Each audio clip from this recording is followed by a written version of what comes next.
নমস্কার পরিবার।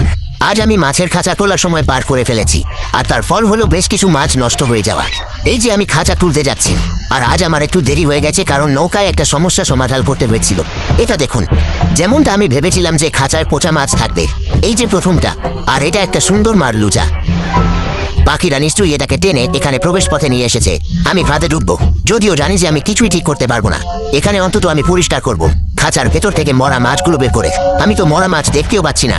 আমার মনে হয় পাখিরা কাজটা ইতিমধ্যেই করে ফেলেছে। দেখো, এখানে একটা আছে। আমি তো জানিও না এটা কি মাছ, শুধু জানি যে এটা ঠিক নেই।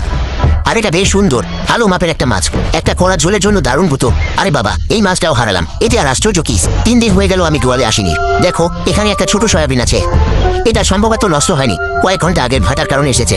তবে এই আকারের জন্য আমার কাছে ছোট মনে হচ্ছে। বেড়ার মধ্যে আর কিছু দেখিনি। আমি এটা থেকে বেরিয়ে আসবো, তবে একটি শিক্ষা মাথায় নিয়ে। সময় কারোর জন্য অপেক্ষা করে না। হয় তুমি সময়নিষ্ঠ হও, নয়তো তুমি সেই ভালো জিনিসগুলো হারাবে যা সঠিক সময় অপেক্ষা করছো।